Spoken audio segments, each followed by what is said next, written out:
warahmatullahi wabarakatuh. Yang terhormat Dr. Sumardiono SKMMK sebagai pengisi materi untuk hari ini. Yang terhormat Bapak dan Ibu peserta webinar baik via YouTube maupun via Zoom.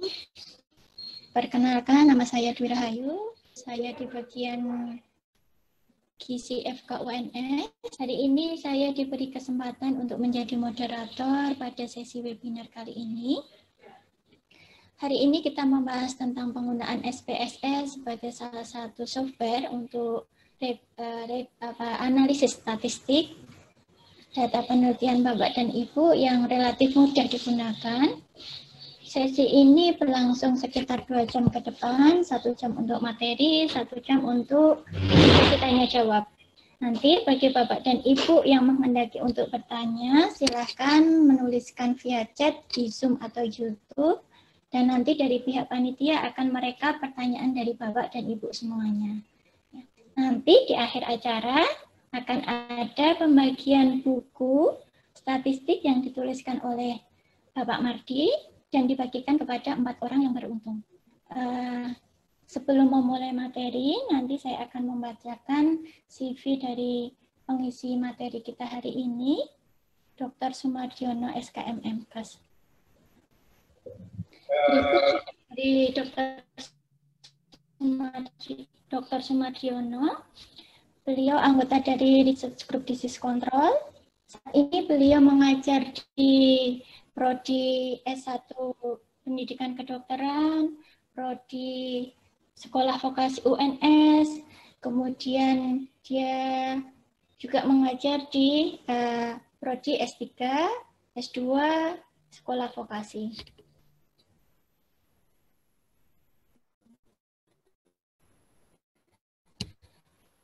Dari SD sampai D3, beliau lanjut di Undip, mengambil jurusan Fakultas Kesehatan Masyarakat, dan S2 beliau di UGM mengambil ilmu kesehatan kerja, dan S3 yang berakhir di tahun 2020 ini beliau mengambil S3 ilmu lingkungan di Pasca Sarjana UNS. Ini riwayat mengajar beliau baik di D3, D4, S1 maupun S2 dan S3. Saat ini beliau menjabat sebagai Kepala Lab Ilmu Kesehatan Masyarakat FK UNS. Sebelumnya beliau menjabat sebagai Kepala Prodi D3 Hiperkes dan Keselamatan Kerja dan sebagai Sekretaris Prodi D3. Setiap tahunnya beliau menuliskan banyak sekali karya ilmiah. Kemudian beliau juga mendapatkan banyak sekali hibah, baik dari PNBP atau dari UNS maupun dari di luar UNS. Berikut rekapan untuk kegiatan pengabdian beliau. Setiap tahunnya beliau mengadakan kegiatan ini. Publikasi beliau di 3 tahun terakhir, beliau menulis baik di tingkat nasional maupun internasional. Kemudian berikut penghargaan beliau. Beliau sempat menjadi dosen terjahut di tahun 2019 yang diberikan oleh mahasiswa FK UNS. Beliau juga sering sekali mendapatkan best paper saat menghadiri seminar conference. Berikut CV yang sudah saya sampaikan, langsung menginjak ke materi kepada Dr. Sumardiono SKMMK. Terima kasih. Terima kasih Bu Dwi. Dan izin untuk Assalamualaikum warahmatullahi wabarakatuh dan salam sejahtera untuk kita semuanya. Puji syukur kita panjatkan karena kita bersama-sama telah diberikan kesehatan dan kesempatan untuk bertemu lagi di seri ketiga dari webinar ini yang bertemakan Research Series Alternatif Penelitian Bidang Kedokteran dan Kesehatan di masa pandemi COVID-19. Yang saya hormati, pada slide kita analisis statistik dengan SPSS. Tema kita pada hari ini berhubungan dengan kata kuncinya adalah statistik dan SPSS. Saya kira Bapak dan Ibu maupun adik-adik peserta seminar mendengar SPSS tentu saja sudah begitu familiar ataupun mungkin sudah sering pakai. Namun dalam hal ini kita perlu mengetahui berbagai uji statistik untuk dapat digunakan di SPSS. Jadi kalau statistiknya kita belum tahu, kita juga belum bisa menggunakan apa yang kita sebut dengan SPSS itu. SPSS merupakan alat yang membantu kita untuk mempermudah uji statistik. Mengapa demikian? Karena salah satu kelemahan kita yang bukan orang statistik, jadi kita dididik bukan pada bidang statistik, tetapi kita menggunakan statistik, terutama adalah menggunakan rumus-rumus statistik dan simbolnya yang beraneka macam, apalagi jika variabelnya cukup banyak, maka kita perlu alat bantu. Karena kita kadang tidak bisa mengenal berbagai simbol dan penggunaannya dalam rumus manual statistik ini. Oleh karena itu, salah satu software yang bisa kita gunakan adalah SPSS ini. Para peserta webinar yang saya banggakan, baiklah kita mulai sharing diskusi tentang review analisis statistik dengan SPSS ini. Pertanyaan pertama yang mungkin ada bayangan di kita adalah mengapa kita perlu SPSS? Di mana sebenarnya dulu SPSS ini berkembang untuk ilmu-ilmu sosial, khususnya ekonomi. Tetapi dalam perkembangan selanjutnya, SPSS ini dapat digunakan di berbagai bidang. Misalnya di pemasaran, pengendalian dan perbaikan mutu, kesehatan, itu salah satu bidang saya, dan riset sains lainnya. Keuntungannya bahwa SPSS ini dapat membaca berbagai jenis data. Ada nominal, ordinal, dan skill. Skill itu interval dan rasio. Kalau di SPSS, interval dan rasio itu digabung namanya menjadi skill. Alasan yang ketiga, karena tadi sudah saya sampaikan, bahwa menggunakan rumus manual relatif tidak mudah bagi kita yang bukan background statistik. Apalagi tadi saya sampaikan, analisisnya kadang kita menggunakan banyak variabel, sehingga penggunaannya akan sulit. Oleh karena itu, SPSS ini menjadi salah satu solusi untuk mengatasi perhitungan statistik yang kita inginkan. Kemudian alasan lain adalah cara pengoperasiannya relatif mudah. Jadi dengan pointing dan clicking mouse ini, kita tinggal klik saja, maka kita sudah dapat menggunakan SPSS ini. Kemudian kalau kita mau menghitung uji statistik, maka bisa juga di semua jenis data yang nantinya akan kita uji melalui analisis univariat, bivariat, dan multivariat. Alasan lain di SPSS juga cukup mudah kita gunakan adalah ketika kita ingin mengetahui signifikansi dari hasil uji kita, maka kita tinggal mencari nilai p-value-nya. Tinggal kita bandingkan dengan alfa 0,05. Biasanya dituliskan P kurang dari 0,05 atau kurang dari nilai alfa, maka H0 ditolak dan HA diterima. Berarti ada hubungan atau perbedaan. Kemudian kalau P lebih dari 0,05, maka H0 lebih 5, HA ditolak. Jadi tidak ada hubungan ataupun perbedaan. Ini beberapa hal yang mungkin orang suka saat menggunakan SPSS karena penggunaannya yang cukup mudah dan bisa digunakan untuk berbagai jenis data. Tadi di awal sudah saya sampaikan bahwa ketika kita mau menggunakan SPSS, maka kita perlu dulu mempelajari statistiknya. Jadi apa yang mau kita deskripsikan itu dalam penyajian apa? Apakah univariat, apakah bivariat, apakah multivariat? Jadi dalam menggunakan SPSS, tentu saja kita perlu tahu statistik yang akan kita hitung. Hal-hal yang berhubungan dengan statistik pada umumnya meliputi analisis univariat, bivariat, dan multivariat.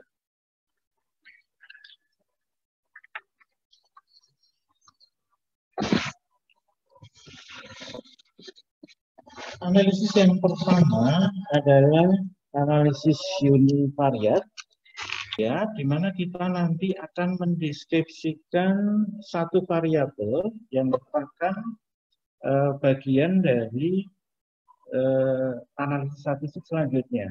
Jadi kalau kita menggunakan bivariat maupun multivariat, pastilah kita juga mendeskripsikan variabel yang akan kita sajikan.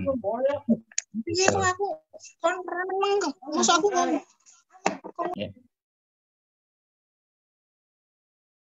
Itu udah sampai satpam kita ambil aja.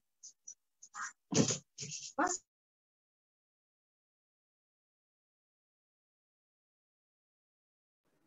Pak Mardi, mohon maaf, tadi ke-mute, silahkan diaktifkan kembali. Untuk para partisipan, mohon kerjasamanya untuk bisa terus memposisikan dalam posisi mute ya. Ya. Apakah sudah bisa kedengaran lagi suara saya, Ibu? Sudah, Pak Mardi. Sudah, oke, saya lanjut ya. Jadi di analisis univariat kita mau mendeskripsikan satu variabel. Nanti kita berikan contoh untuk analisis yang sudah terbit di jurnal baik internasional maupun lokal. Kemudian bivariat ini menghubungkan dua variabel, satu variabel bebas, satu variabel terikat. Selanjutnya juga analisis bivariat kalau kita menggunakan uji beda, biasanya dua data, baik itu data dari dua kelompok dengan satu kali pengukuran, ataupun data satu kelompok tetapi dua kali pengukuran. Selanjutnya kalau variabel kita banyak, maka kita perlu analisis multivariat, jadi menggabungkan beberapa variabel bebas dihubungkan dengan satu variabel terikat. Selanjutnya ada juga analisis uji beda untuk multivariat ini, di mana kita menggunakan lebih dari dua data yang diperoleh dari data misalkan tiga kelompok, satu kali pengukuran, atau satu kelompok tetapi dua kali pengukuran atau lebih. Jadi Bapak dan Ibu maupun adik-adik peserta webinar yang saya banggakan, sekali lagi kalau kita mau menggunakan software, maka kita harus tahu dulu uji statistik yang mau kita gunakan apa. Karena beberapa pengalaman ketika saya membimbing mahasiswa skripsi, mereka kadang bingung, kalau saya punya data seperti ini, uji statistiknya apa? Kemudian kalau uji statistiknya sudah ketemu, pertanyaan selanjutnya dari mahasiswa adalah, nanti cara membaca hasilnya bagaimana? Gitu.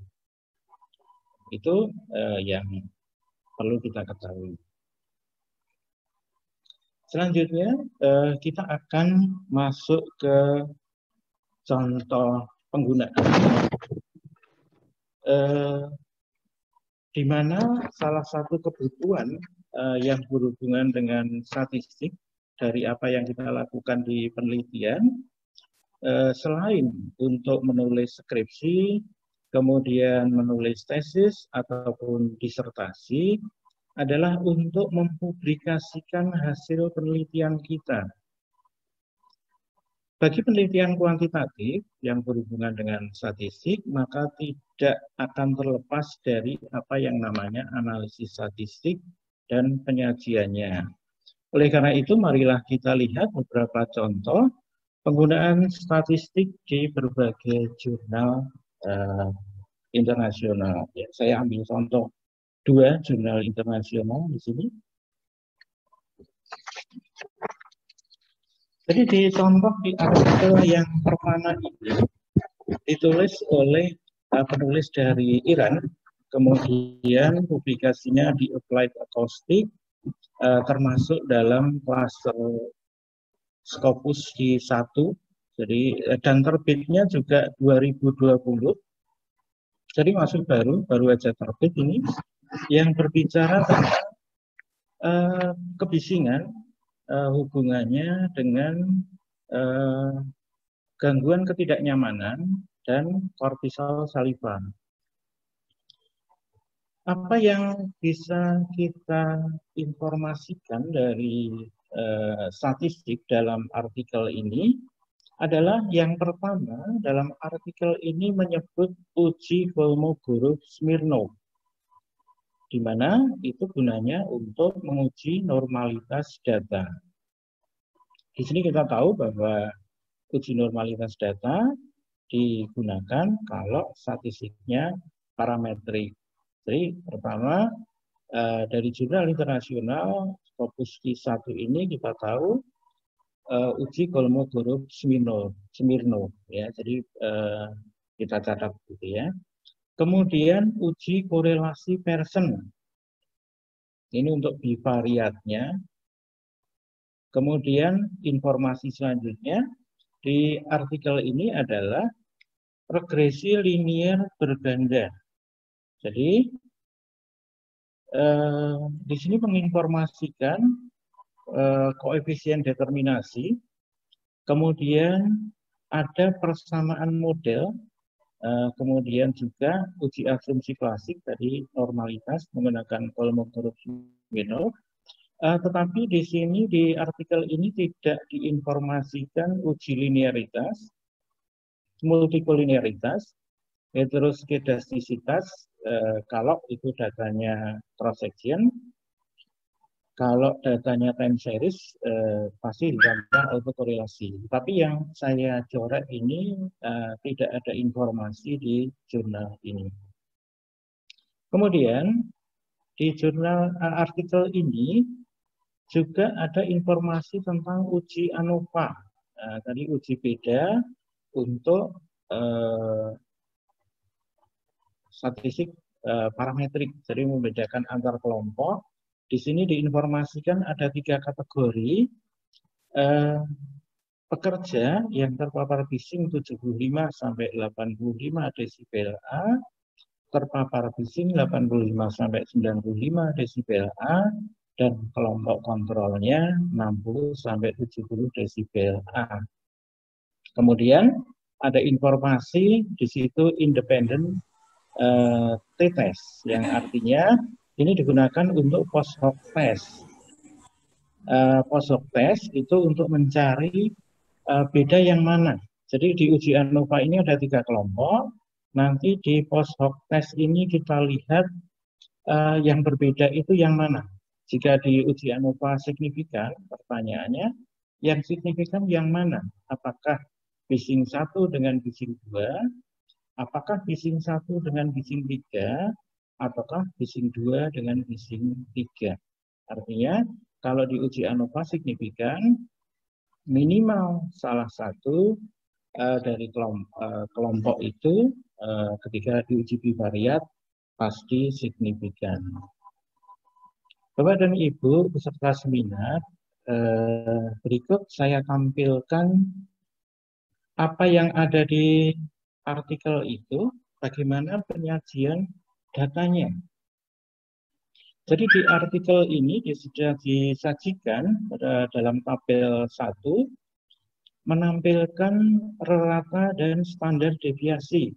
Ini kalau di awal tadi saya sebut sebagai univariat, tetapi di sini sudah digabung dengan bivariat ataupun juga ANOVA-nya. Kita lihat di sini di kolom paling kiri itu grupnya ada 3, kontrol, case 1, dan case 2.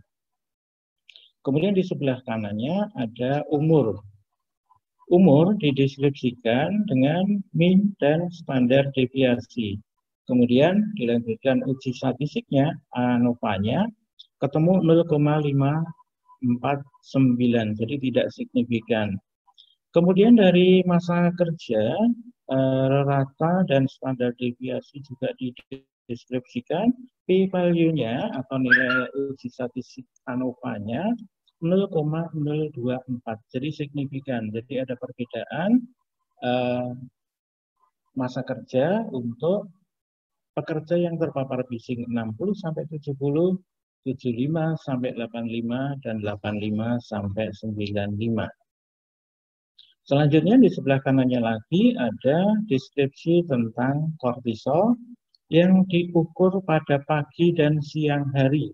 Dideskripsikan nilai rata-rata dan standar deviasinya.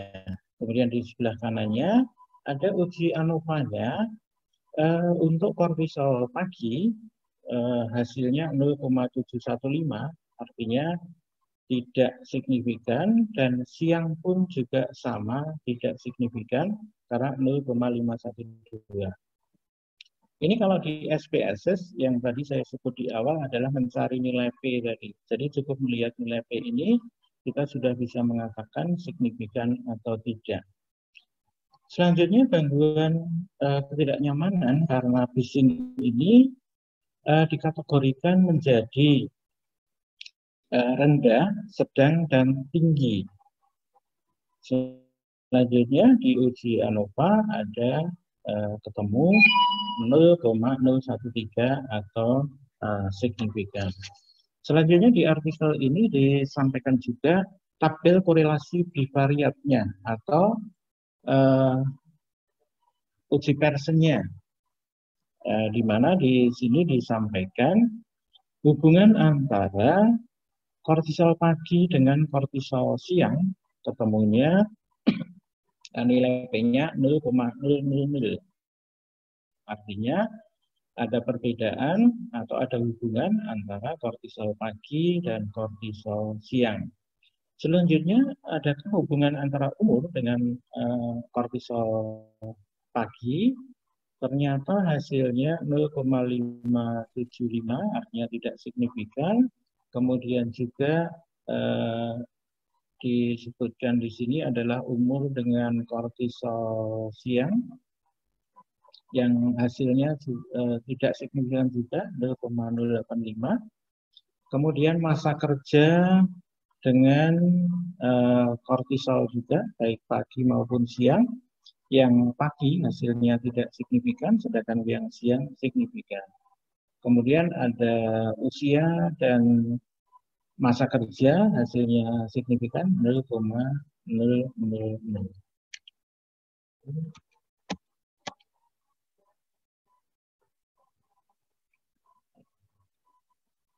Kemudian di artikel ini juga disampaikan tentang uji ANOVA-nya untuk masing-masing kelompok gangguan ketidaknyamanan. Ada yang rendah, sedang, dan tinggi. Di sini ujinya pakai ANOVA atau biasa disebut dengan uji F. Ya. Untuk yang kortisol pagi itu tidak signifikan 0,942.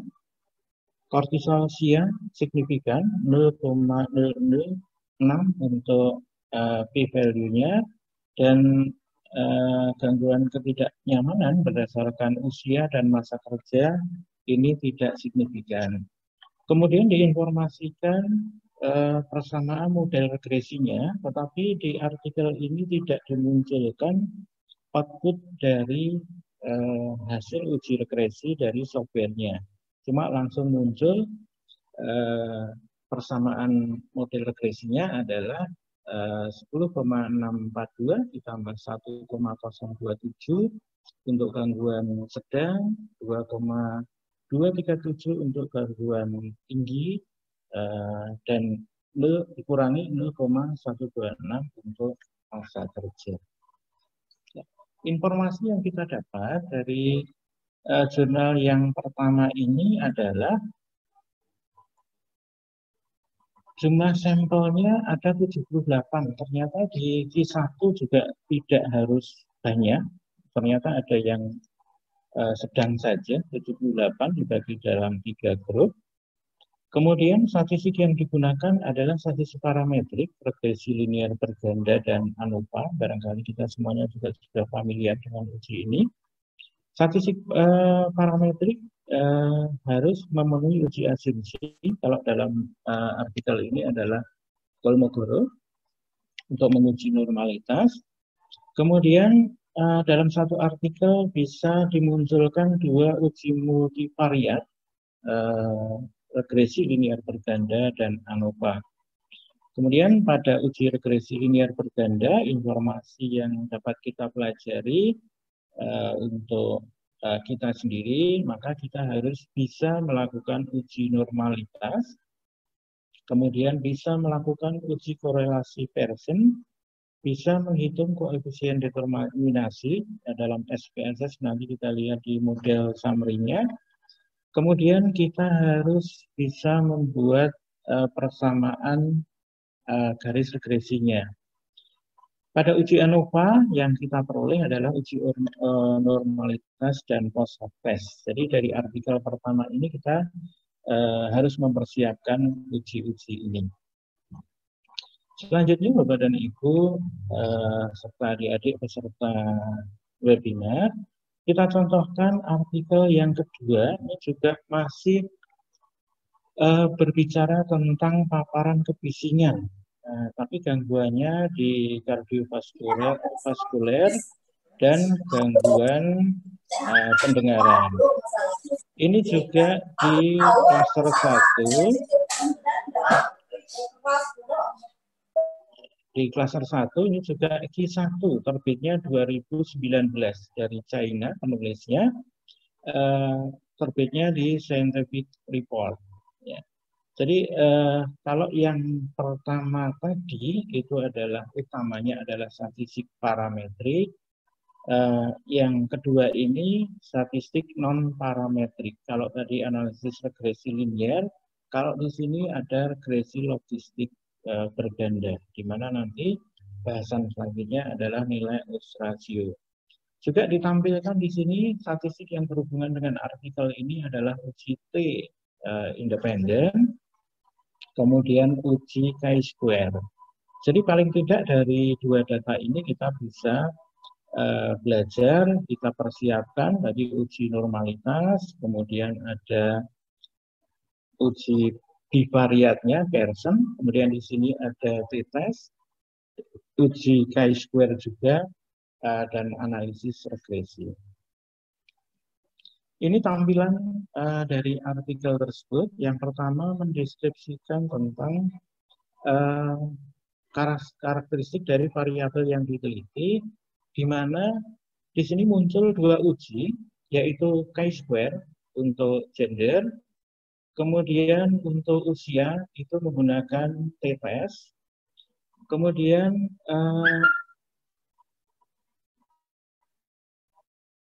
menggunakan chi-square, kemudian masa kerja itu menggunakan t-test, tapi kalau masa kerja dikelompokkan menjadi kurang dari 3 sampai 10 dan lebih dari 10 tahun itu menggunakan chi-square, sedangkan gangguan pendengaran menggunakan uji t-test. Jadi dalam satu tabel bisa dimunculkan 2 uji untuk data yang sama, tetapi yang satu adalah data hasil pengukuran, yang kedua adalah data hasil kategori.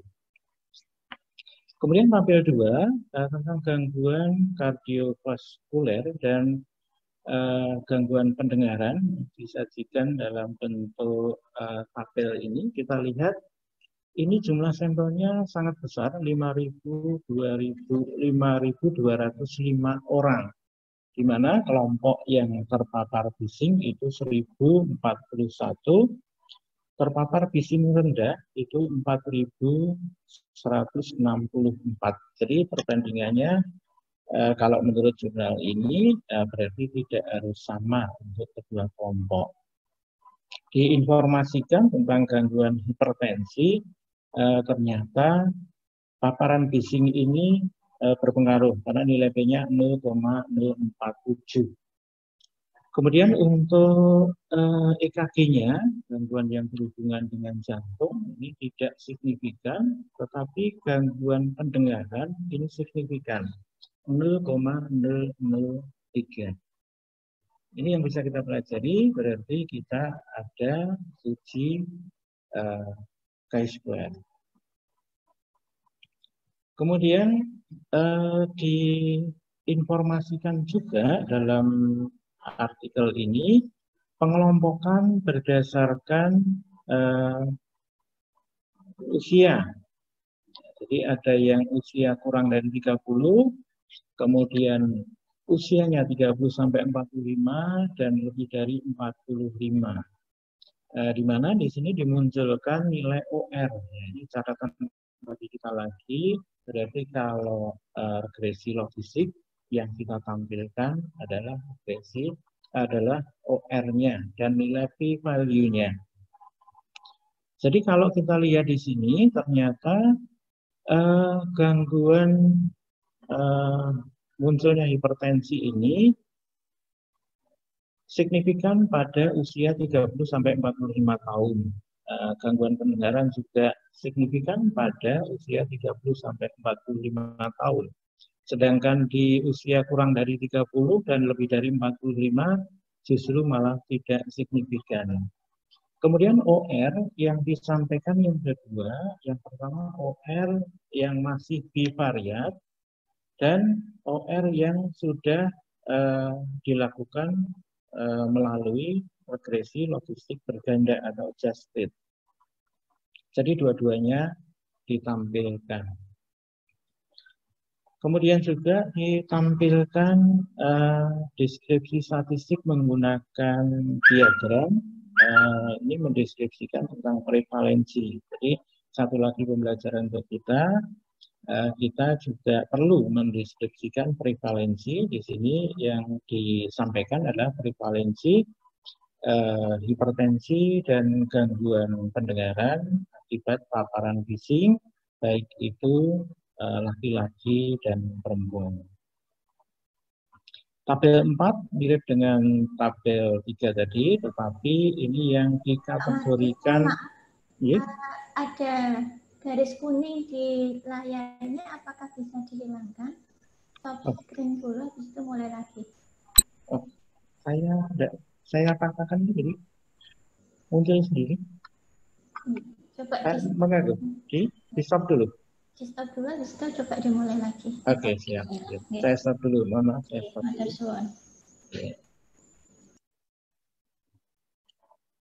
Sudah hilang ya? Saya lanjut ya. Jadi di sini ditampilkan kategori berdasarkan masa kerja. Jadi kesimpulan atau yang bisa kita pelajari di sini adalah ternyata satu data besar itu bisa disajikan bermacam-macam data. Ini kalau di skripsi mahasiswa biasanya usia ini tidak dikategorikan tapi langsung diuji, jadi satu uji statistik. Tapi ternyata dari artikel ini kita bisa belajar ternyata bisa dikembangkan ke pengelompokan. Informasi yang bisa kita peroleh dari artikel kedua ini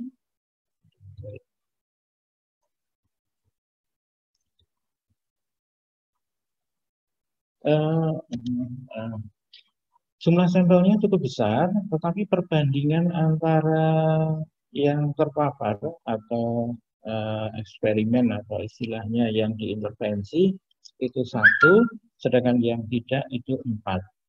Kemudian jenis uji statistik yang digunakan adalah non-parametrik, dalam hal ini adalah regresi logistik berganda, penyajian statistik secara deskriptif, sekaligus hasil uji bivariat. Jadi di awal tadi sudah saya sampaikan, ternyata bivariat pun juga penting. Kemudian uji T bagi data variabel pengganggu yang berskala numerik, tadi ada umur, lama paparan atau lama kerja, dan gangguan pendengaran. Kemudian ada penyajian statistik yang bukan pakai tabel, tapi tadi pakai bar diagram. Kemudian ada informasi prevalensi, dan ternyata diinformasikan di sini pada laki-laki yang terpapar bising tinggi dan rendah ternyata signifikan. Penyajian tabel 3, dampak bising terhadap hipertensi dan gangguan pendengaran berdasarkan stratifikasi. Kemudian ada informasi yang lain juga, nilai odds ratio yang berasal dari bivariat dan disesuaikan atau multivariat. Kemudian nilai OR yang dibandingkan adalah nilai OR yang sudah disesuaikan atau yang dari multivariat. Ya, Bapak dan Ibu, untuk selanjutnya saya berikan contoh dari artikel saya sendiri yang dulu saya presentasikan di seminar internasional yang dilaksanakan oleh Fakultas Kedokteran Unimus. Ini juga berbicara tentang kebisingan dan tekanan darah di pabrik tekstil. Ini bagian dari disertasi saya. Saya menampilkan statistik yang ada di artikel ini adalah regresi linear berganda dengan signifikansi 0,05. Ya. Pada waktu itu saya juga merasa kaget juga. Di akhir acara diumumkan bahwa paper saya ini dikatakan sebagai paper yang terbaik. Padahal setahu saya juga biasa-biasa saja ya. Tapi ini penghargaan yang luar biasa bagi saya, sehingga saya terus bersemangat untuk membuat paper. Jadi ini tahun 2017. Ya. Intinya kira-kira yang saya sampaikan di statistiknya adalah tabel deskriptif statistiknya dari semua variabel. Saya deskripsikan minimal, maksimal, min, dan standar deviasi. Kemudian untuk bivariatnya juga saya tampilkan di sini untuk uji versionnya. Untuk masing-masing variabel yang saya teliti ada 4, kemudian terhadap tekanan darah sistolik dan diastolik. Kemudian juga saya sampaikan hasil regresi linear berganda dari semua variabel yang saya teliti. Saya gunakan di sini informasinya menggunakan big word LR, di mana variabel yang pengaruhnya kecil akan hilang. Di sini di tahap kedua ternyata masa kerja itu tidak masuk dalam persamaan. Kemudian di diastolik juga sama. Selanjutnya saya sampaikan di model summary atau berapa sih semua variabel itu ketika bersama-sama mempengaruhi tekanan darah. Ini saya sampaikan dalam tabel selanjutnya tentang besarnya pengaruh tadi. Ketemu di sini ada 26,7% untuk semua variabel, tapi ketika terdelete masa kerja itu menjadi 26,3 untuk sistolik. Demikian juga untuk diastolik. Kalau semua 23,4, kalau terdelete masa kerja 22,9. Kemudian di tahun selanjutnya, di tahun 2018, ini saya saking bersemangatnya ikut penelitian lagi, ikut presentasi lagi di seminar internasional yang dilaksanakan oleh Fakultas Keolahragaan UNES di Semarang juga. Ternyata di antara hampir 90 peserta ini kok paper saya dinyatakan yang terbaik juga. Padahal juga menurut saya sih biasa-biasa saja gitu. Uji statistik yang saya tampilkan adalah korelasi Spearman dan uji chi-square, di mana dalam artikel ini saya membahas tentang gangguan pendengaran dan kualitas hidup. Ya, saya juga tidak tahu kenapa ini dikatakan sebagai paper terbaik, padahal dosen-dosen UNED juga banyak yang ikut. Gitu. Apa yang saya tampilkan di artikel ini waktu presentasi dulu, ada nilai minimal, nilai maksimal, dan median, kemudian semua nilai-nilai yang berasal dari kuesioner quality of life atau secara umum, kemudian quality of life secara dimensi ada 8. Jadi hasilnya ternyata semuanya signifikan. Kemudian saya tampilkan di sini uji chi-square-nya, ternyata gangguan pendengaran yang dihubungkan dengan quality of life ini ternyata hasilnya signifikan untuk gangguan pendengaran yang sangat ringan, kemudian ringan, sedang, dan sedang berat, ternyata hasilnya signifikan, P-nya 0,008 dengan kontingensi 0,236, atau pengaruhnya gangguan pendengaran terhadap quality of life ini adalah 23,6%. Kemudian saya tampilkan juga masing-masing variabel pengganggu. Bapak dan Ibu dan adik-adik peserta seminar, ini saking semangatnya saya ikut lagi seminar. Jadi di tahun 2018 semangat ikut seminar di SIA Conference di Solo ini. Ternyata saya juga mendapatkan penghargaan sertifikat ini, the best paper. Dan statistik yang saya tampilkan adalah independent sample test. Saya kira untuk uji ini Bapak dan Ibu sudah familiar. Kemudian masih semangat di tahun 2018 ikut seminar di Unrio, Yogyakarta. Tapi bukan terbaik, tapi pemakalah terbaik kedua. Jadi tapi ya lumayanlah dapat sertifikat ini. Uji statistik yang saya tampilkan adalah uji Pearson dan uji regresi linear berganda. Jadi secara umum untuk penyajiannya sama dengan yang sebelumnya. Kemudian refleksi pembelajaran dari statistik dan SPSS yang kita pelajari tadi, yang pertama adalah kita perlu mengenal jenis-jenis statistiknya, apa itu parametrik dan non-parametrik, kemudian memilih uji statistik. Saya kira tabel ini sudah familiar bagi para peserta webinar, di mana ketika kita memilih uji statistik ini, maka kita harus tahu jenis hipotesisnya, apakah itu komparatif atau korelatif. Kemudian yang kedua adalah skala pengukuran. Ini saya ambil dari bukunya Pak Sofiuddin.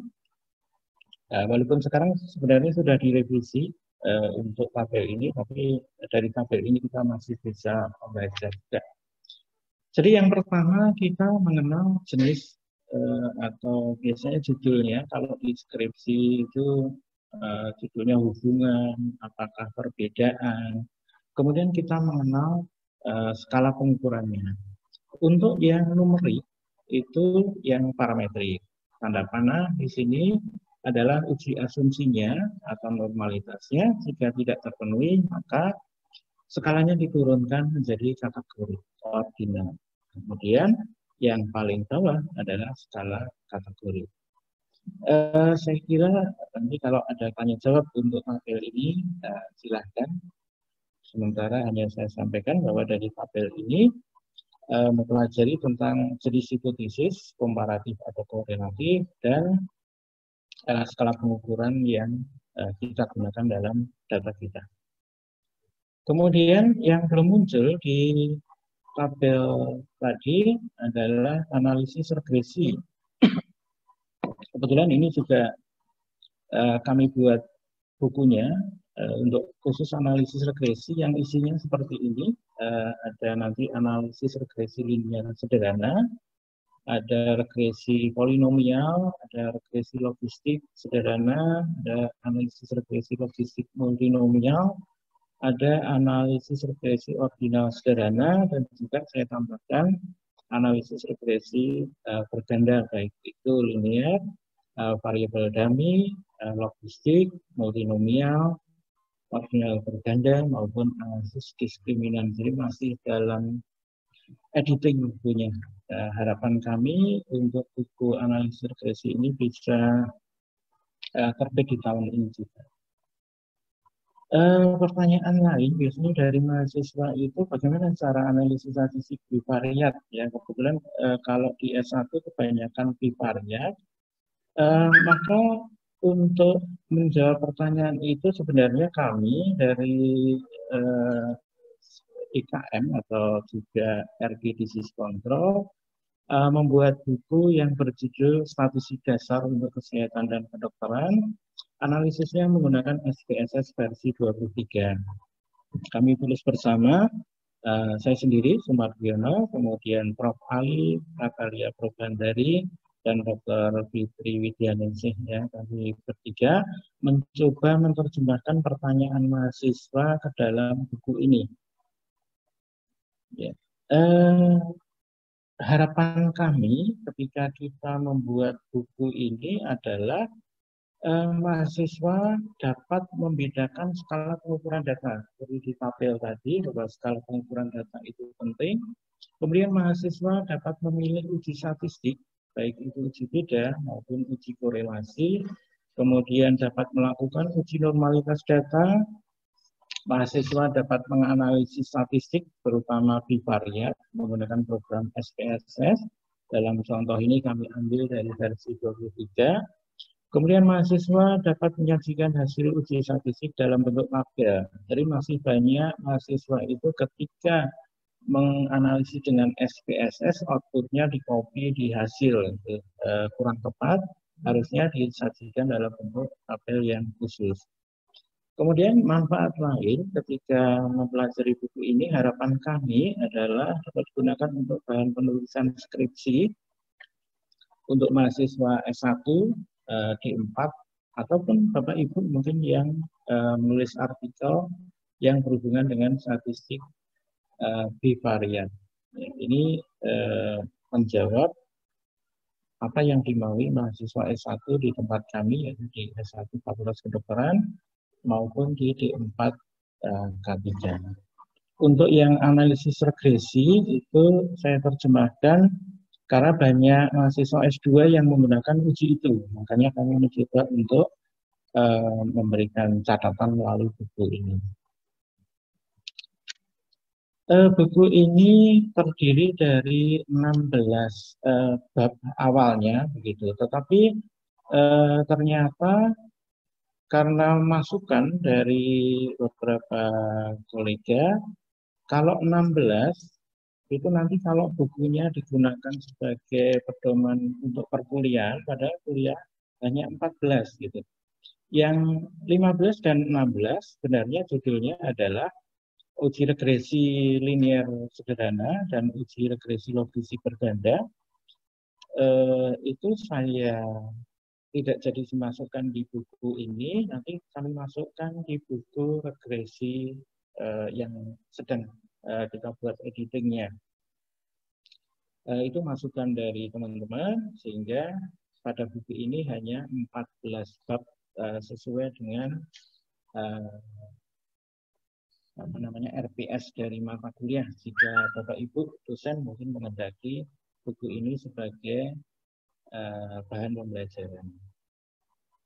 Tapi nanti di buku yang kami terbitkan ini, mohon maaf sekali, di ringkasan itu masih 16. Karena kemarin di editingnya lupa, belum diganti. Jadi di ringkasan buku kami menunjukkan 16. Yang 2 itu adalah uji regresi linear sederhana dan uji regresi logistik berganda, itu sekali lagi kami mohon maaf ketika nanti Bapak dan Ibu menggunakan buku ini. Kira-kira isinya apa buku ini? Kami ambil satu contoh, tadi di artikel jurnal internasional juga menyinggung masalah independent sample test. Di buku kami munculkan di halaman 21 sampai 36, di mana di bab ini, bab 2 ini, kami sampaikan dulu 5 asumsi persyaratan penggunaan independent sample test. Ini juga merupakan pertanyaan mahasiswa. Kalau menggunakan uji ini syaratnya apa atau begitu? Maka kami terjemahkan di sini. Kedua kelompok sampel tidak saling berpasangan, subjek diambil secara random, kemudian datanya kuantitatif. Ini kadang juga mahasiswa mempersepsikan ini apa gitu. Makanya saya tambahi angka asli hasil pengukuran. Jadi ketika kita mengukur kita dapat data itu kuantitatif, bukan menghitung. Kemudian data kedua kelompok sampel berdistribusi normal, maka perlu uji normalitas. Kemudian ada kesamaan varian atau homogenitas, tapi sebenarnya ini juga tidak harus atau syarat yang tidak mutlak. Kami berikan contoh di buku kami, misalkan ini contoh penelitiannya. Seorang peneliti ingin menguji apakah ada perbedaan kadar api darah pada laki-laki dewasa antara kelompok orang yang rutin melakukan senam aerobik dengan benar, ini kelompok intervensi, dan kelompok orang yang tidak melakukan latihan senam aerobik dengan benar, sebagai kelompok kontrol. Subjek penelitian 10 orang, diketahui rata-rata kadar api dan seterusnya. Ya, ini contoh soal yang kami berikan di buku. Kemudian selanjutnya kami sampaikan ini contoh soalnya. Kemudian kadang-kadang mahasiswa juga menanyakan kalau uji beda itu variabel bebas apa, terikat apa. Beda dengan person product moment itu jelas ya, variabel bebasnya itu yang depan, belakangnya yang terikat. Tapi kalau yang variabel uji beda ini, ya mestinya variabel yang kita kategorikan itu sebagai variabel bebas dan yang terikat itu yang kita bandingkan. Kemudian kami sampaikan juga dalam buku kami supaya untuk memperjelas konsepnya, ada kelompok 1 dan kelompok 2 karena tadi sifatnya perlakuan, maka kelompok 1 dan kelompok 2 ini harus matching dulu. Bisa dihitung rata-ratanya, harapannya tidak signifikan, atau juga matching berdasarkan karakteristik dari sampel. Ya, kemudian setelah dilakukan penelitian selama 1 bulan, kemudian diukur lagi dan hasilnya dihitung dengan independent sample test. Kemudian yang menjadi pertanyaan lagi dari mahasiswa adalah kalau mau menguji ini gimana caranya gitu. Karena tadi ada uji persyaratan analisis atau uji normalitas data, maka kami berikan contoh cara melakukan uji normalitas data. Dan yang dimaui mahasiswa ketika bertanya ke saya itu adalah urutannya detail gitu. Maka kami buat di sini. Pertama masukkan nama variabel, kemudian masukkan data. Jadi kalau di SPSS maunya sih urut seperti ini. Kemudian langkah-langkahnya bagaimana? Gimana Pak? Yang diklik apa ini kalau sudah masuk ini? Kami terjemahkan di sini langkah 1, klik dulu analyze, kemudian descriptive statistik, kemudian explore. Kemudian setelah explore muncul kotak dialog ya. Langkah 2 ini juga sudah kami berikan screenshotnya. Langkah 3 juga, langkah 4 juga dan seterusnya sampai membaca hasil uji normalitas data. Jadi maunya mahasiswa adalah langkahnya detail seperti ini. Kemudian kalau sudah memenuhi syarat bagaimana caranya? Nah ini yang kadang mahasiswa lupa adalah mengelompokkan data tadi. Jadi datanya dijejer kemudian diuji dengan independent sample test sehingga hasilnya keluarnya tidak seperti harapan. Oleh karena itu, kami berikan langkah-langkah yang urut. Yang pertama, kita buat coding dulu untuk yang kategori tadi. Kemudian urutannya juga sama untuk independen senioritas. Yuk kita masukkan nama variabel gitu. Jadi kalau pas di kelas biasanya saya dengan mahasiswa mengerjakan satu, saya tunggu. Yuk kita masukkan nama variabel. Yuk kita masukkan data variabel. Kemudian langkah pertama ketika data sudah tersedia, yuk langkah satu kita bareng-bareng analyze, compare mean, independent sample TPS, kita klik bareng, kemudian langkah kedua apa dan seterusnya. Jadi saya kira Bapak Ibu maupun adik-adik mahasiswa sebenarnya sudah familiar dengan uji ini. Jadi intinya dalam buku ini kami berusaha untuk mendeskripsikan langkah-langkah dari uji statistik ini berdasarkan apa yang dimaui mahasiswa yang pernah bertanya ke kami. Jadi kira-kira seperti itu. Kemudian sampai ke interpretasinya, output pertama itu bagaimana cara membacanya. Kemudian output kedua, bagaimana membacanya, sudah kami jelaskan di buku kami. Dan seterusnya sampai ini yang terpenting adalah melaporkan hasil uji statistik. Jadi tidak boleh dari output langsung kita copy, kita masukkan di laporan, tetapi harus dirapikan dulu untuk penyajiannya. Saya kira secara ringkas demikian Bapak dan Ibu beserta seminar yang kami hormati dan kami banggakan. Demikianlah presentasi saya tentang review analisis statistik dengan SPSS. Harapan kami selaku pembicara, semoga bermanfaat bagi kita semuanya. Assalamualaikum warahmatullahi wabarakatuh. Waktu saya kembalikan ke moderator materi.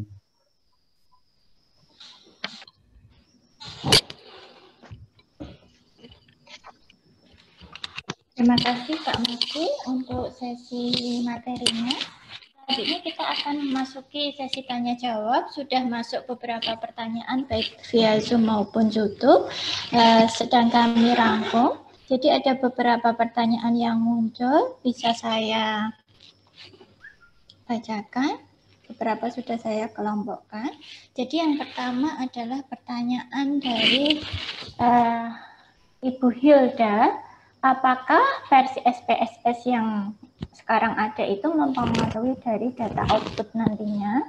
Kemudian pertanyaan dari Muhammad Zainul dan pertanyaan dari Florentina terkait dengan distribusi data. Jika tidak normal, apa yang harus dilakukan? Jika ada data yang sedikit melenceng, apakah itu perlu dibuang atau tetap dimasukkan? Dan data yang mana yang akan dipakai untuk uji parametriknya nanti? Data yang sebelum di konversi di normalitas, dicek normalitasnya atau setelah. Monggo Pak Madi. Matur nuwun Bu Dewi untuk dua pertanyaan dari Bu Hilda dan Florentina. Terima kasih untuk pertanyaannya. Yang pertama adalah masalah versi SPSS itu setahu saya menggunakan SPSS mulai dari versi 10 sampai sekarang yang terakhir yang saya gunakan 23, tapi sebenarnya ada yang sudah sampai 26. Kalau masalah output ini tidak berbeda. Yang membedakan dari jenis SPSS ini adalah tambahan untuk fasilitas ujinya. Misalnya di SPSS 12 itu uji regresi logistiknya nggak ada, tapi di atas itu ada. Kemudian yang lain juga sama. Artinya di versi yang lebih baru biasanya itu ada tambahan jenis uji. Tetapi kalau ujinya sama, seperti tadi ada misalnya uji version product moment, itu dari versi 10 sampai dengan versi terakhir pun hasilnya juga sama. Artinya ujinya sama, hasilnya sama. Sekali lagi yang membedakan fasilitas uji yang mau kita gunakan, yang terbaru itu lebih rendah. Kemudian yang kedua dari Ibu Florentina, bagaimana mengatasi jika data tidak normal? Seperti di slide tadi, mungkin perlu saya share lagi. Jadi prinsipnya seperti ini dalam tabel memilih uji statistik tadi. Jadi bisa kalau misalkan tidak normal, itu diganti ujinya. Ya, misalkan di sini uji numerik untuk statistik parametrik, ya, kita menggunakan rencananya adalah uji T tidak berpasangan. Artinya ada uji beda tadi, seperti punya saya dalam contoh tadi, ketika datanya tidak normal, itu langsung saja diganti dengan uji Man-Whitney. Jadi datanya tetap, datanya tidak berubah, hanya di uji normalitasnya tidak normal, langsung pakai Man-Whitney. Demikian juga ketika Ibu menggunakan uji Pearson, kedua datanya tidak normal, maka langsung saja gunakan uji Swearman. Jadi langsung saja, nggak usah ganti data. Itu alternatif yang pertama. Kemudian yang kedua, kalau mau dipaksakan untuk uji statistik parametrik, maka data yang melenceng tadi harus dihilangkan. Artinya di sini kita mau menormalkan data berdasarkan data outlier-nya. Jadi data outlier-nya dihilangkan. Biasanya di statistik deskriptif nanti akan diinformasikan yang masuk outlier itu nomor berapa atau data nomor berapa gitu. Itu kita hilangkan, nanti akan menjadi normal. Cuma konsekuensinya datanya berkurang tadi, misalnya berkurang 2 atau 3 dari jumlah data yang kita punya, misalkan 60. Nah, ternyata yang masuk outlier 5, berarti tinggal 55. Mungkin begitu jawaban saya, Bu Florentina. Terima kasih untuk pertanyaannya. Pak, untuk yang terkait dengan data ini dari akhir kali, kalau semisal kurang dari 30, apakah tetap dilakukan uji normalitas untuk datanya? Oh iya. Langsung aja saya jawab. Kalau uji normalitas itu bukan jumlah data, tetapi statistik parametrik. Jadi kalau itu statistik parametrik yang memang harus memenuhi asumsi itu, artinya dilakukan uji normalitas. Kemudian kalau kurang dari 30, ini termasuk sampel kecil, itu ada dalam buku saya juga saya jelaskan, misalkan kita menggunakan uji ini apa namanya alternatifnya dari uji chi-square atau Fisher eksak, itu memang khusus untuk sampel bukan hanya kurang dari 30 tapi malah kurang dari 20 boleh. Itu untuk sampel kecil, memang digunakan untuk sampel kecil. Ya, itu bisa. Artinya kurang dari 30 pun sebenarnya juga tidak masalah, ya. Cuma tergantung, biasanya sih kalau di artikel itu tergantung permasalahannya. Kalau tadi di artikel 1 itu jumlahnya hanya 78, sedangkan di artikel 2 sampai 5.000 lebih. Karena memang di artikel 1 itu dia harus mengukur kortisol itu jauh lebih sulit daripada mengukur tekanan darah gitu. Jadi prinsipnya enggak masalah sih kecil atau besar itu, karena jenis ujinya udah disiapkan masing-masing. Gitu. Ya, terima kasih. Penjelasan dari Mas terkait dengan uji normalitas, jadi tetap kita uji berapapun jumlah sampelnya. Untuk selanjutnya pertanyaan dari Brigita Sarah dan teman-teman yang maaf Budi, mungkin bisa lebih keras lagi. Ya. Terima kasih. Ini pertanyaan dari Brigita Sarah dengan beberapa teman yang lain yang hampir sama ya pertanyaannya ya, karena beliau baru belajar SPSS mungkin masih sedikit bingung. Pertanyaannya adalah bagaimana caranya kita menentukan jenis uji analisis yang mau kita pakai. Gitu. Kemudian apa yang kita lihat dan kita bandingkan sehingga kita bisa menentukan jenis uji analisis yang nanti akan kita gunakan. Seperti itu. Itu mungkin pertanyaan dari Brigita, Sarah, dan beberapa yang lain yang temanya hampir sama. Bisa dijelaskan dulu Pak Mardi? Ya. Ya, terima kasih. Ini berhubungan dengan apa namanya tabel tadi. Jadi ini memang awal dari memilih uji statistik yang ditanyakan yang terakhir ini. Jadi ini slide-nya udah kelihatan nih. Jadi yang pertama, kalau kita baru belajar biasanya untuk skripsi, judul skripsinya apa dulu, ya? Misalkan hubungan antara X dengan Y, perbedaan, misalnya tekanan darah antara kelompok olahraga dan tidak olahraga, ya itu namanya menentukan jenis hipotesis. Ya. Kalau data kita hipotesisnya itu adalah uji beda atau komparatif, maka ada dua yang mau kita bandingkan itu datanya dua kelompok atau datanya satu kelompok tapi diukur dua kali. Itu kalau kita mau bandingkan. Kemudian kalau korelatif itu satu sampel diukur dua kali, misalkan hubungan antara usia dan tinggi badan, berarti satu orang diukur dua kali, itu korelatif.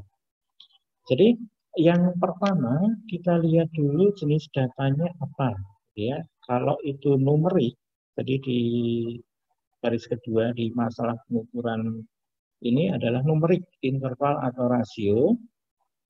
Sedangkan judul kita adalah tadi perbedaan kadar gula darah pada laki-laki dan perempuan. Berarti itu ada laki-laki, ada perempuan. Berarti itu disebut dengan tidak berpasangan atau dua kelompok yang berbeda. Kemudian kita ukur kadar gula darahnya. Itu ujinya pakai uji T tidak berpasangan atau independent sample t-test tadi. Itu kalau dua kelompok. Tapi kalau lebih dari dua kelompok, misalkan perbedaan kadar gula darah untuk usia di bawah 30 sampai 50, dan 50 lebih, itu berarti tiga kelompok, ujinya pakai uji 1B ANOVA. Tapi kalau kita ukur dua kali perbedaan kadar gula darah, sebelum dan sesudah misalkan puasa, itu disebut perbedaannya atau uji bedanya untuk kelompok berpasangan, diuji sebelum dan sesudah. Di sini dikatakan sebagai uji T berpasangan. Kalau lebih dari dua kali, misalkan sebelum puasa, tadi kadar gula darah sebelum puasa, sesudah puasa, dan 1 bulan lagi sesudah puasa, ya, itu namanya nanti repeated ANOVA. Tapi kalau judulnya hubungan antara usia dengan kadar gula darah, maka itu disebut korelatif, maka ujinya pakai Pearson. Jadi kelompok numerik ini atau statistik parametrik ini syaratnya distribusi data harus normal. Ini kembali ke pertanyaan sebelumnya tadi. Tanda panah itu menunjukkan jika distribusi data tidak normal, maka ujinya digunakan uji alternatif. Kalau uji T tidak berpasangan namanya Mann-Whitney, 1W ANOVA namanya Kruskal-Wallis, uji T berpasangan alternatifnya Wilcoxon, dan seterusnya. Tetapi kalau data kita adalah data kategori semuanya, misalkan pengaruh jenis kelamin terhadap kadar gula darah, tetapi kadar gula darah kita kelompokkan menjadi dua, kadar gula darah tinggi dan kadar gula darah rendah, maka itu namanya nanti maksudnya uji komparatif tidak berpasangan, datanya kategorik menggunakan chi-square dan kelompoknya itu. Tapi kalau sebelum dan sudah, misalkan perbedaan kadar gula darah sebelum dan sesudah puasa. Kadar gula darah sebelum diukur dikelompokkan menjadi yang tinggi dan normal. Sesudah puasa juga sama, tinggi dan normal, itu namanya berpasangan dua kelompok. Jadi itu nanti ujinya pakai McNemar dan kawan-kawan. Kemudian kalau judulnya hubungan antara usia dengan kadar gula darah, tetapi kalau skalanya kategorik, usia kita kelompokkan menjadi di atas 40 dan di bawah 40. Di atas 40 dan di bawah 40. Dan kadar gula darah kita kelompokkan menjadi tinggi dan rendah, tapi judul kita adalah korelatif, maka bisa menggunakan koefisien kontingensi lambda. Dan kawan-kawan sebenarnya masih ada uji yang lain di kotak itu. Gitu. Mungkin begitu jawaban saya, Bu Dwi. Jelas nih jawaban dari Pak Marty terkait dengan uji apa nanti yang akan kita pakai tergantung dari jenis datanya maupun dari hipotesis yang akan kita kemukakan kayak gitu. Ada pertanyaan lain Pak Marty terkait ini masih ada tambahan terkait dengan data juga. Ini dari IGD Purnawinadi. Ada beberapa peneliti memaksakan uji parametrik sehingga data yang tidak terdistribusi normal dimodifikasi lagi menjadi normal. Apakah data yang dimodifikasi ini valid atau tidak? Kemudian pertanyaan dari Yohani Maria terkait dengan desain penelitiannya yaitu kuasi eksperimen dan datanya adalah ordinal. Apakah kita menggunakan uji non parametrik? Yang tadi sudah disinggung sedikit sama Pak Marty, bisa minta dijelaskan kembali. Terima kasih Bu Dwi. Pertanyaan dari Bapak di Purnawiyati memaksakan uji parametrik. Ya, betul sekali bahwa konsepnya ketika kita bicara masalah normalitas data itu ada berbagai cara untuk menormalkan data. Jadi kita misalkan kita tidak pakai outlier tadi, tidak kita kurangi datanya supaya normal, tetapi ada istilah menormalkan data. Ya. Misalnya pakai learn, pakai log, ataupun pakai yang lain, itu boleh-boleh saja, artinya sah-sah saja. Tetapi nanti yang diuji ketika masuk di uji statistik, itu bukan data awalnya, tetapi data hasil menormalkan tadi. Itu yang diuji. Artinya yang masuk ke rumus itu bukan data awal lagi. Artinya data yang sudah dinormalkan itu boleh. Ya, artinya tidak apa-apa, memang itu salah satu teknik supaya datanya tetap dapat digunakan untuk parametrik. Ya, boleh-boleh saja.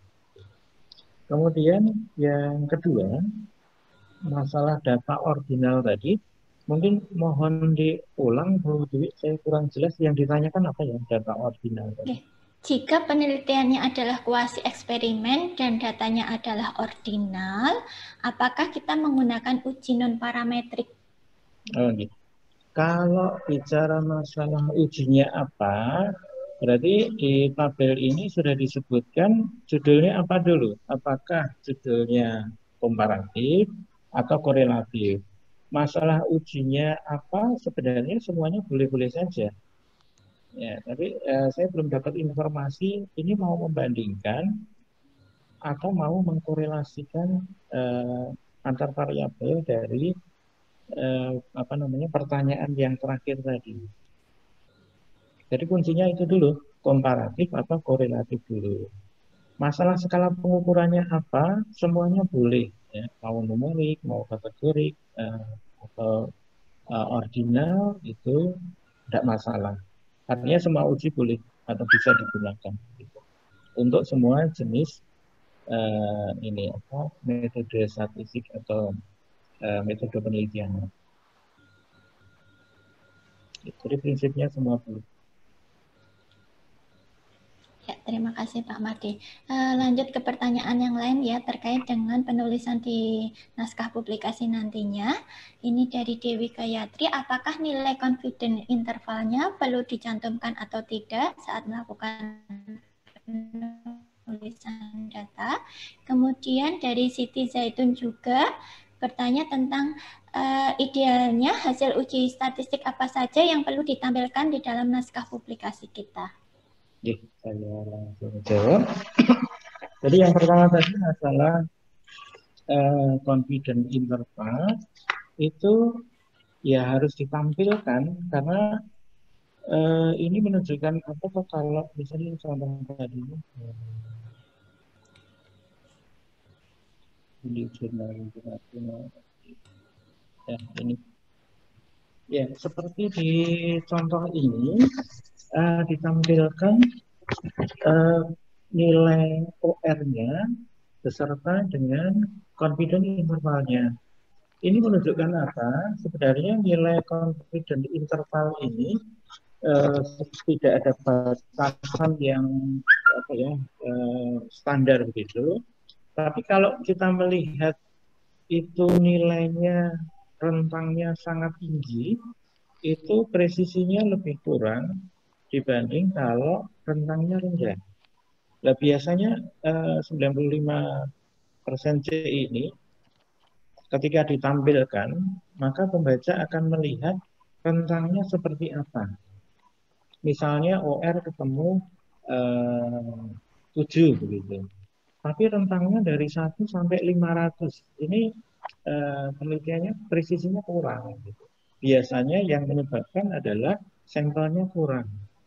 Ya, oleh karena itu jawaban saya adalah tetap ditampilkan supaya pembaca tahu bahwa hasil itu presisinya tinggi atau tidak. Ya, kalau tadi OR-nya 7, tetapi di confidence intervalnya 1 sampai 10, berarti kita percaya sekali bahwa OR-nya 7 gitu. Tapi tetap dicantumkan. Kemudian dalam artikel di jurnal yang perlu kita tampilkan apa? Ya tergantung dari uji statistik yang kita pilih, tapi prinsipnya adalah statistik deskriptifnya tadi seperti mean, median, modus, minimal, maksimal, standar deviasi itu perlu ditampilkan. Kalau penelitian kita hanya sampai bivariat, maka yang ditampilkan jadi ringkasan tadi seperti yang saya tampilkan di akhir slide tadi. Kalau bivariat untuk uji T ya cukup seperti ini. Nah, ini kalau bivariat untuk uji T. Tapi di buku kami nanti kita cantumkan juga cara menyampaikan atau menulis hasilnya untuk uji yang lain, misalkan Pearson product moment, Kolmogorov-Smirnov, ataupun yang lain itu di buku kami sudah saya tampilkan juga cara merekap datanya. Tapi kalau nanti ujinya sampai multivariat, juga kita tampilkan secara multivariat. Jadi kalau misalnya dari regresi, logistik berganda. Cuma kalau itu buku saya masih dalam editing, jadi memang kalau menghendaki bisa mungkin tahun ini berusaha kami terbitkan. Jadi ini intinya untuk menampilkan apa yang kita tulis di artikel. Begitu, Bu Dwi. Ya, terima kasih Pak Mardi. Ini pertanyaan lanjutan ya dari Miftahul Jana. Beliau bertanya, pada uji 2 ANOVA, uji normalitas dilakukan pada residual standarisasi. Itu kenapa Pak? Kenapa tidak ke variabel dependennya? Terima kasih. Terima kasih untuk pertanyaan lanjutannya. Ya, betul sekali. Kalau variabelnya lebih dari 2 ataupun juga ini, jadi memang ada 2 pendapat atau dua pakar yang berbeda ketika saya mempelajari statistik ini. Jadi prinsipnya ketika kita memperdalam statistik, ternyata permasalahannya jadi lebih besar atau lebih banyak pertanyaan yang nanti muncul selanjutnya, termasuk uji normalitas ini. Jadi ada satu pendapat mengatakan bahwa yang diuji itu adalah masing-masing variabelnya. Yang kedua berpendapat kalau diuji masing-masing variabelnya, padahal variabelnya itu ada banyak, seperti uji ANOVA atau regresi berganda, itu kurang tepat. Maka yang diuji adalah nilai residualnya. Jadi cukup satu saja nilainya, begitu. Ini pendapat kedua. Jadi dalam hal ini, karena yang mengatakan itu semuanya adalah pakar, maka kita silahkan ini kalau kita mau memilih yang mana boleh gitu. Tapi kalau saya pribadi itu pilih yang residual karena nilainya cuma satu. Jadi ketika nanti muncul nilai residual, ya itu kita uji normalitas. Tapi kalau mau memilih semua variabel, ketika variabel kita banyak, itu risikonya nanti kalau tidak ada salah satu yang tidak normal bagaimana? Ini yang jadi pertanyaan. Tetapi kalau itu diuji residualnya, kita nggak memperhatikan masing-masing variabel tadi. Maka jawaban saya monggo mau dipilih yang mana, semuanya boleh per variabel atau hanya residualnya. Begitu kira-kira. Jawaban dari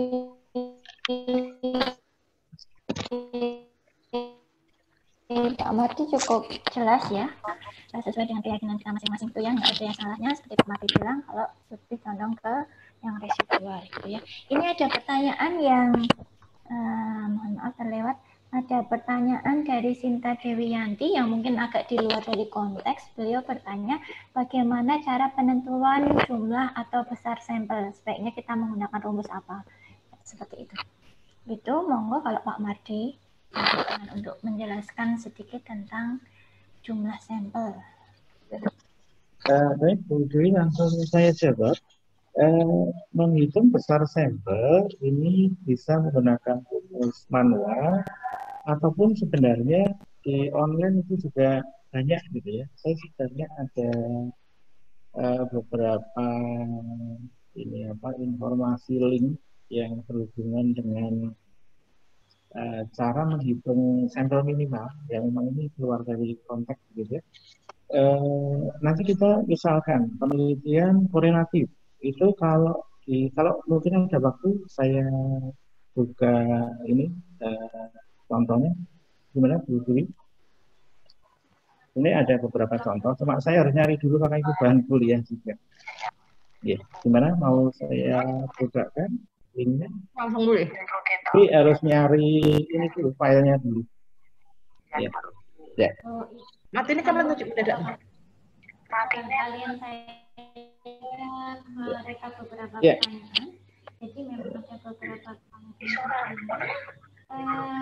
Nanti saya ingin menjawab juga sembari Pak Marty mencari undangannya. Jadi di sini ditanya kapan kita mau menggunakan uji normalitas yang Kolmogorov, Smirnov atau Shapiro-Wink gitu. Itu tergantung dari jumlah datanya. Misalnya ada yang 50, jadi 50 ke atas, ada beberapa pertanyaan lagi. Ini dari Mustika Pramestiani. Kalau semisal datanya itu beda-beda pengukurannya. Jadi dia bertanya, jika ingin mengolah data sekunder, misalnya mengukur kadar trombosit pasien DBD yang kebetulan frekuensi pengukurannya pasien berbeda-beda, ada yang hanya sekali, 2 kali, bahkan ada yang 5 kali. Kalau demikian bagaimana cara analisisnya? Nanti mungkin saya izin menjawab, akan ditambahi Pak Marty, bahwa beda-beda ya tidak bisa dilakukan. Kalau misal satu sampel diukur 1 kali, sampel yang kedua diukur 2 kali, agak kesulitan untuk melakukan analisis data. Pak Marty, sampel ketemu filenya? Sudah, ya sudah. Pak Madu tadi ada yang tanya, kalau semisal sampelnya diukurnya beda-beda, ada yang sekali, 2 kali, apakah bisa dilakukan analisis data dan menggunakan apa sebaiknya? Telepon Bu, yang terakhir tadi diukur berapa kali maksudnya? Yang terakhir tadi ya? Jadi komposit DBD yang kebetulan frekuensi pengukuran pasiennya berbeda-beda. Ada yang sekali, ada yang 2 kali, bahkan ada yang 5 kali. Mungkin maksudnya adalah sampel 1 diukur kadar trombositnya 1 kali, sampel 2 kali, sampel 3 kali. Ya. Apakah bisa dianalisis? Ya, kalau itu konsepnya sudah beda Bu Dwi. Jadi kalau itu metodologi penelitian. Gitu. Kalau kita kan bicaranya statistik. Kalau itu nanti tema kita metodologi penelitian. Jadi hubungannya dengan bias gitu. Artinya valid nggak ketika pengukurannya itu 1 kali, 2 kali, atau 3 kali, hubungannya dengan validitas. Jadi standar pengukurannya seperti apa dulu. Kalau standarnya harus 2 kali, berarti yang 1 kali tidak bisa masuk ya sebagai data. Jadi dicari standarnya dulu. Tapi itu ranahnya sebenarnya di metode penelitian. Mungkin kita perlu mengadakan webinar sekali lagi gitu nih Pak. Lah monggo, kita punya banyak pakar di IKM tentang metodologi penelitian ya, seperti Prof. Ari dan Dr. Fitri siap tentang metode penelitian. Sebenarnya saya dapat informasi Prof. Ari sudah mempersiapkan buku metodologi penelitian juga untuk mahasiswa. Ya, saya kira itu. Kita lihat ke ini penghitungan secara statistik, apakah ini sudah kelihatan? Ya, ini nanti bisa kita ini ya dari tadi penanya tadi dibuka webnya ini, misalkan apa ya? Ini salah satu contoh jika jumlah ini penelitian cross seksional. Jika jumlah anggota populasi diketahui, misalkan populasinya 200, kemudian prevalensi sebelumnya 35, nanti dibuka di sini. Kalau saya buka bisa connect.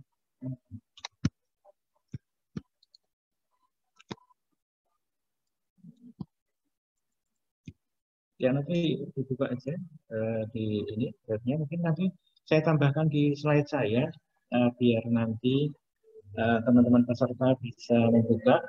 Jadi diinformasikan di sini nanti kita tinggal masukkan N-nya berapa. Misalkan penelitian kita N-nya 150. Tinggal aja masukkan 150. Kemudian P-nya dari penelitian sebelumnya kira-kira berapa? 30%. Kita masukkan 30. Kita kalkulasi nanti akan keluar nilainya berapa gitu. Kemudian jika jumlah anggota populasinya tidak diketahui, maka gunakan link ini juga sama, hanya memasukkan nilai prevalensi saja, maka nanti akan sudah ketemu jumlah sampelnya berapa. Kemudian ada, kalau penelitian korelasi bisa di link ini, www ini dan seterusnya. Nanti kita tinggal memasukkan nilai R dari penelitian sebelumnya.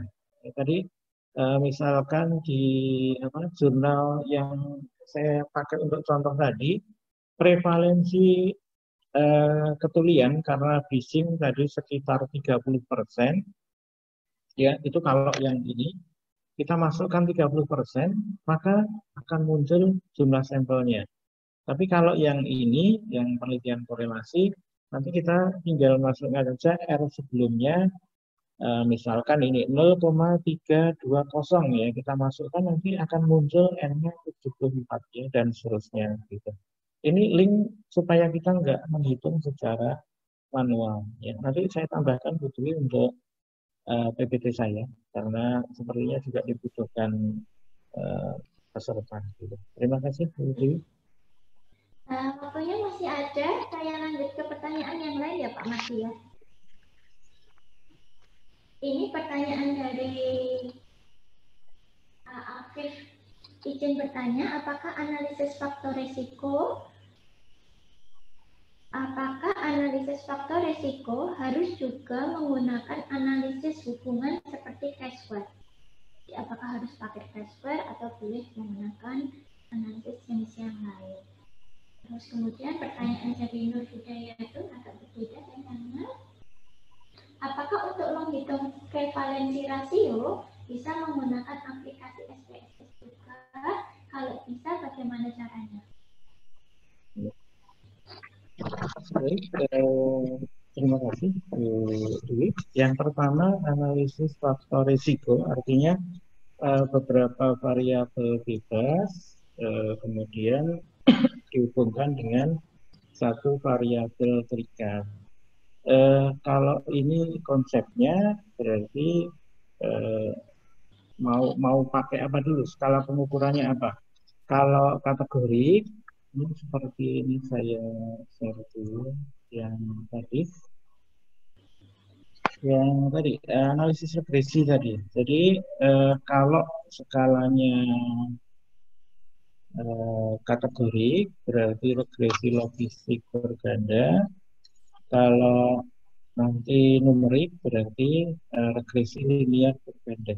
Jadi sudah saya ringkas di sini.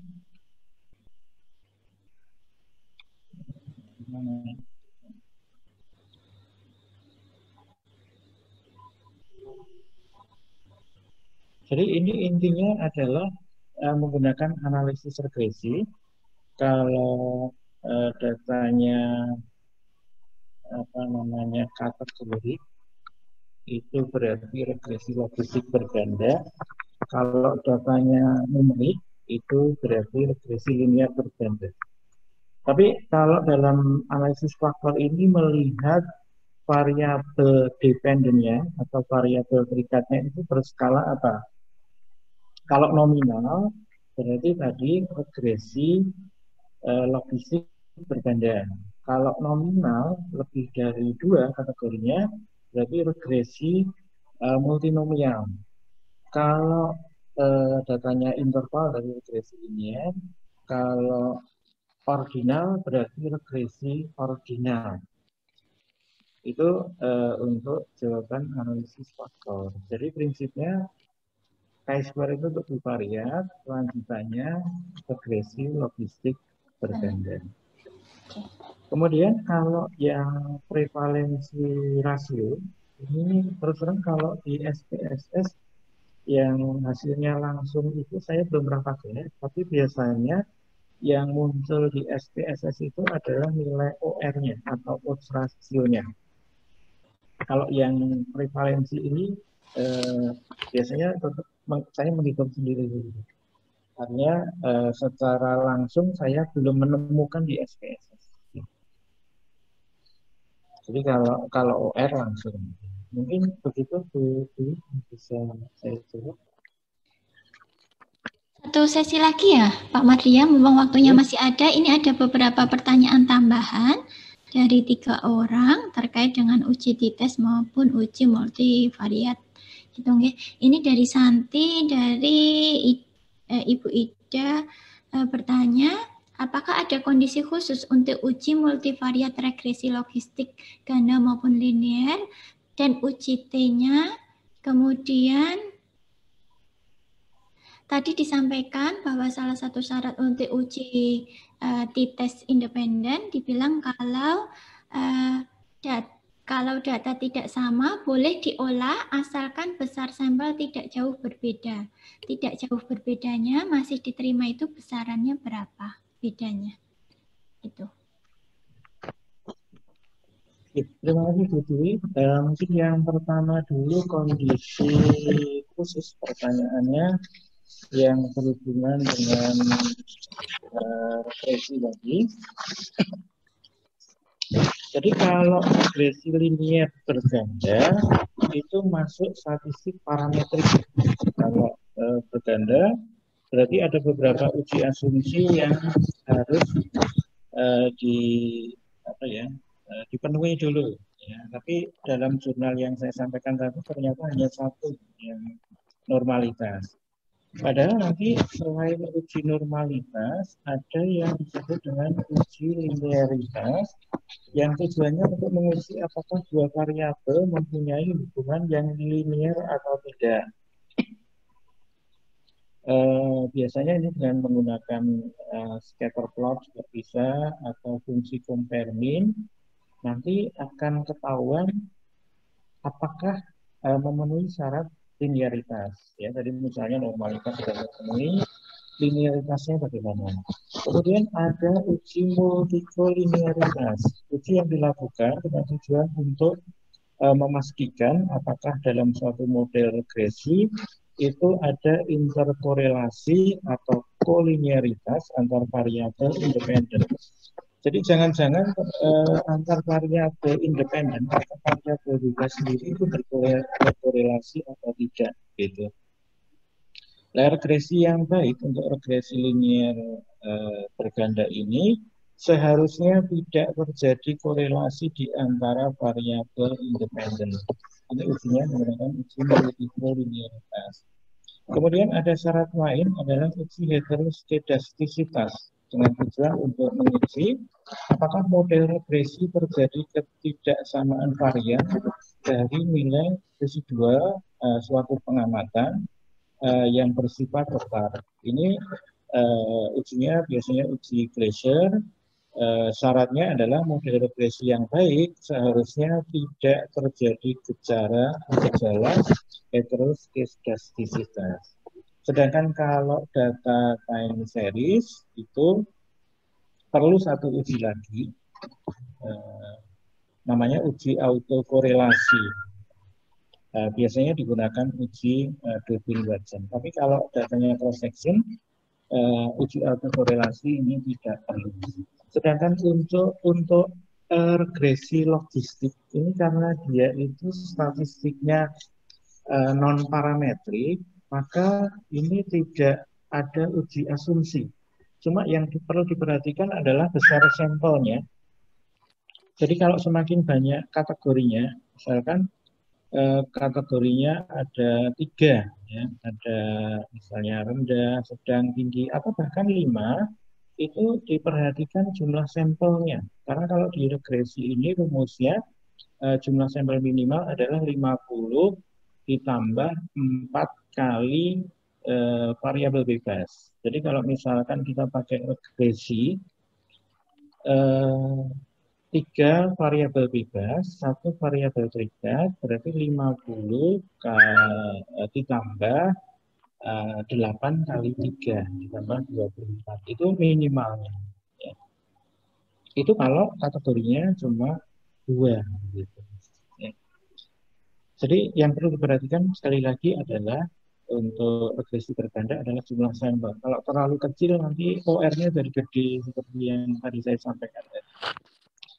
Kemudian untuk tetes, memang dikatakan salah satu ini seperti yang awal dari banyak sebelumnya saya sampaikan, ketika saya pelajari buku statistik ternyata malah ini dari penulis dari para pakar pertanyaannya adalah kelompok 1 dan kelompok 2 ini salah satu referensi yang saya tulis tadi di situ, diusahakan sama, artinya diusahakan.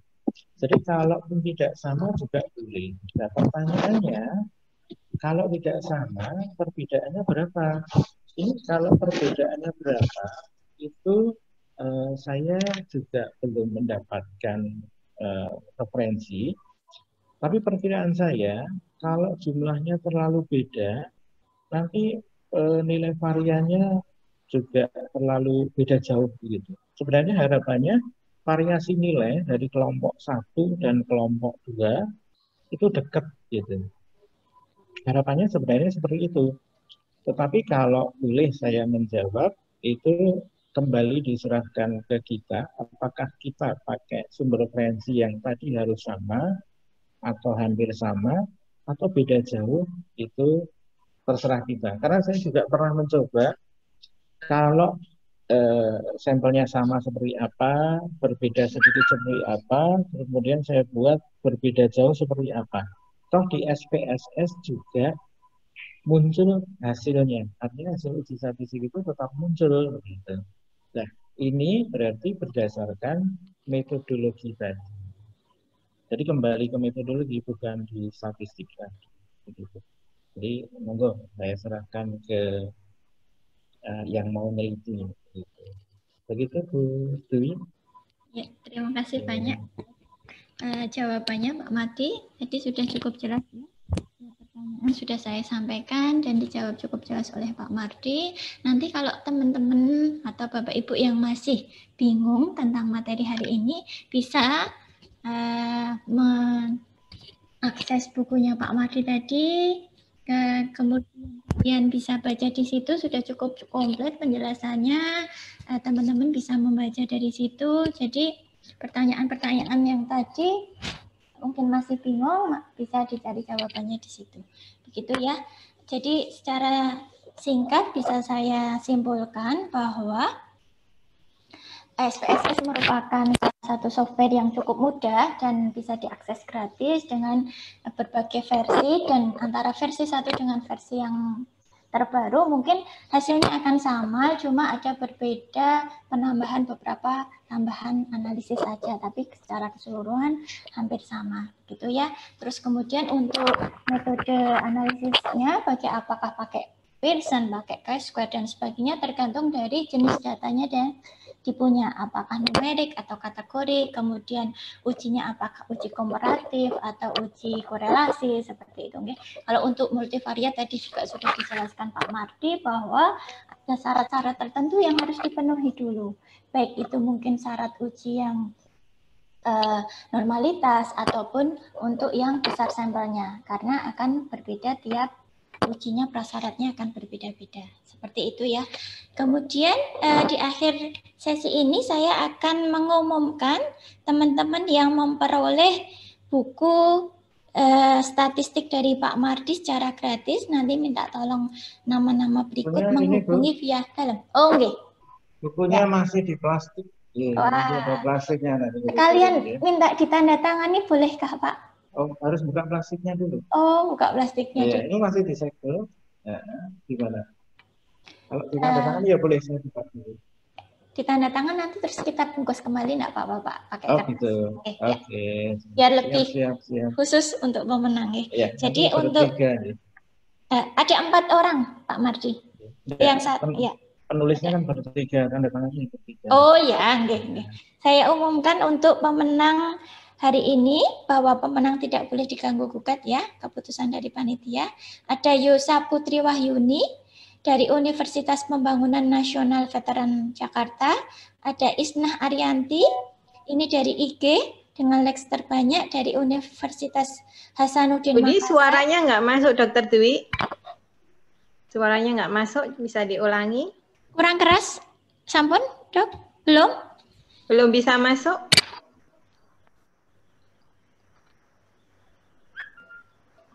Halo? Belum? Kalau di belum saya bisa masuk, Bu. Sekali, sudah. Ya? Oh ya. Di tempat saya keras sekali suaranya, betul. Iya, ini keras banget. Sudah bisa masuk, Bu Eti? Sudah, Bu Dwi, sudah. Saya sebutkan kembali ya. Nama-nama berikut nanti bisa menghubungi panitia via email yang kemarin digunakan untuk mendaftar. Jadi ada Yosa Putri Wahyuni dari Universitas Pembangunan Nasional Veteran Jakarta.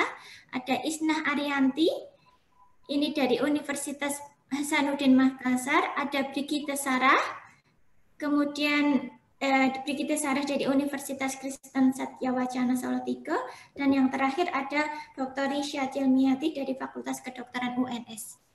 Kami minta kepada nama-nama yang tersebut untuk menghubungi panitia.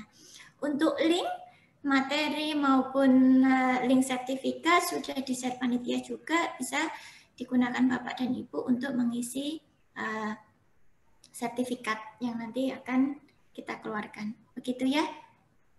Saya rasa cukup sekian, waktu juga sudah menunjukkan pukul 12. Kami dari panitia memohon maaf jika banyak kekurangan yang tidak sengaja kami perbuat, baik untuk teman-teman di Zoom maupun untuk teman-teman di YouTube. Begitu, terima kasih atas kehadirannya. Akhir kata, wassalamualaikum warahmatullahi wabarakatuh. Waalaikumsalam warahmatullahi wabarakatuh.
Ternyata dicek orang lain itu nggak muncul. Jadi di tes Mbak Fitri dulu yang pertama, kedua aku, ketiga ini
Udah beberapa kali sih.